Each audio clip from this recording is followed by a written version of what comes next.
Fourmi a un magnifique théâtre complètement rénové. Que pensez-vous faire pour le dynamiser et développer la culture? Il y a effectivement un beau théâtre à Fourmi pour définir une véritable politique culturelle. Il ne faut pas oublier quand même qu'on parlait d'emploi tout à l'heure, on parle de chômage, mais la culture est considérée comme un facteur d'intégration sociale. Et je pense qu'il faut faciliter l'accès à la culture à chacun. Alors, je pense qu'on a donné en régie aujourd'hui la programmation du théâtre. Le maire n'a plus la main sur cette programmation. Voilà. N'a plus le maire sur cette programmation. Je pense qu'il faut la reprendre. Qu'il y ait effectivement des têtes d'affiche, il y a des têtes d'affiche, surtout depuis 1 mois et demi ou 2 mois. Ça, tout le monde l'a remarqué, qu'on a mis le paquet pendant les 2 mois qui précèdent les élections municipales. C'est pas seulement des têtes d'affiche à Fourmi. Il faut aussi vulgariser. Quand je dis vulgariser, c'est amener près du peuple. La culture, c'est aussi un moyen économique de créer des emplois. Et c'est pas le cas à Fourmi. Mais je dis, nous ne maîtrisons pas le programme.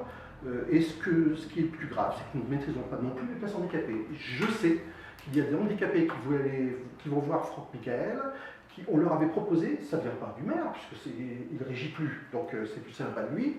Les gens ont d'abord téléphoné à la mairie, ensuite ils ont téléphoné à l'office de tourisme, enfin ça ne s'appelle plus comme ça. Ils ont ensuite téléphoné à Carrefour, et à Carrefour on leur a dit non, non, non, il n'y a pas de place de vente pour les handicapés. Et ils ont essayé de faire valoir leurs droits, et on a dit, bah, écoutez, si vous voulez des places, il faut enlever des fauteuils, mais dans ce cas-là, on va avoir moins de places, il faut payer plus cher les places, ou il faut payer 2 places chacun. C'est ce qui a été fait. Sur la jeunesse est mal renseignée, parce que le théâtre n'est absolument pas en régie, puisque la ville de Fourmi, à travers la saison culturelle transfrontalière, est tout à fait maîtresse de sa programmation. Mais de temps en temps, il y a des spectacles qui nous sont proposés, moyennant une participation qui est un quart de celle que l'artiste coûterait dans des conditions normales, et c'est un opérateur, un producteur qui nous propose ces artistes-là, et c'est lui qui récupère les 3/4 donc du cachet manquant à travers la location à la Fnac, à Auchan, à Carrefour, et donc ils sont maîtres de la gestion durant uniquement ces représentations de l'accès aux gens, aux clients, donc au théâtre. Donc ce travail permet au contraire d'apporter aux Fourmisiens d'autres spectacles que jamais on aurait pu s'offrir. Quand on dit depuis 1 mois et demi, non, il y a 20 ans que la saison culturelle transfrontalière existe. Fourmi a la chance d'avoir un super théâtre, c'est vrai, et déjà la chance d'avoir un théâtre. Maintenant, c'est très important, c'est très important. Par contre, la rénovation du théâtre, elle est impulsée par Martine Roux. Pas du tout. Si, elle n'a jamais été chercher un centime.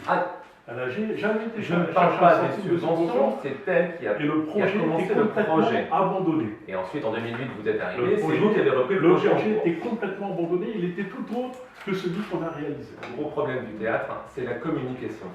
Il n'y a pas de communication dans ce théâtre. Il devrait faire vivre le cœur de la ville. Je suis désolé, il devrait y avoir plus de restaurants en ville, parce que les gens, quand on va au théâtre, on sort, on va dîner avant ou après les spectacles. Quand vous êtes une famille de 1100 € par mois. Il n'y a plus d'animation. Arrêtez. Vous voyez, il manque avec de l'argent.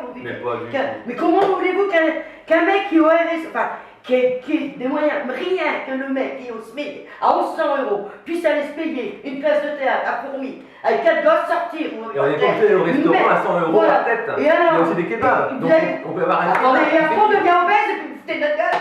On est obligé d'aller bouffer au kebab ou des trucs comme ça. Non, c'est immonde. Vous pouvez avoir de la restauration pour tous les budgets. Arrêtez, ne me faites pas rire. Vous avez déjà vécu 1 mois avec 100 € et 2 enfants à charge. Tirez un peu ou si vous y arriverez. Le théâtre doit faire vivre le cœur de ville de toute façon. Et alors, on peut le faire vivre autrement, le cœur de ville. On a un théâtre. Non, arrêtez. Il fonctionne ce théâtre. Arrêtez. Et il y a un véritable problème de communication. Et arrêtez, Imagimum et tout ça. Imagimum, vous le êtes déjà allé. Imagimum. Le théâtre, il est ouvert à Imagimum. Et quand vous y voyez tous les gosses et tout là, oui, c'est plaisant. Parce que les gosses là, c'est gratuit. Ils y vont, ils ont la joie de profiter d'une structure qu'on a su faire. Et ils vont pas bouffer derrière. Parce que. Mais je ne vous dis pas arrêtez. Je voudrais dire à ce niveau-là quand même que cette culture fourmisienne, Fourmi soit le pôle aussi du territoire en matière culturelle. C'est qu'il y ait des décentralisations dans les communes autour aussi, d'accord, mais il faudra un jour ou l'autre que la culture du territoire soit une véritable culture qui sera régie par la communauté de communes. La culture, c'est pas que le théâtre. Chez Baron, on ne parle pas de cinéma. Mais moi j'ai vu la mort du cinéma Palace à Fourmi du fait simplement d'une idéologie.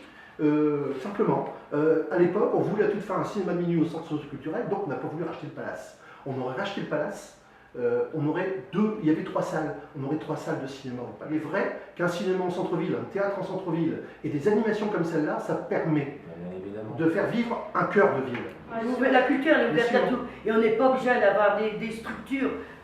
C'est bien, le théâtre, je n'en dis qu'on vient pas, il est très bien. Mais moi j'ai une association, et l'association, on a fait une étude, les Méroindiens sont venus à Fourmi. On a travaillé sur l'Afrique avec mon association. Et les gosses qui y venaient, ils ont de 7 à 18 ans, même les grands-parents, et les parents, ils en ont fait partie. On a travaillé sur la nourriture, on a travaillé sur la culture africaine. Et là, c'est avec nos tripes, avec notre savoir-faire. Parce qu'on n'aurait pas cette association-là. On en aurait des enfants sur la route qui n'ont pas la possibilité de bouger, de s'exprimer. Ne parlons pas toujours d'argent. Parlons de savoir-vivre et du fond du cœur. C'est avec nos tripes qu'on peut avancer. Et avec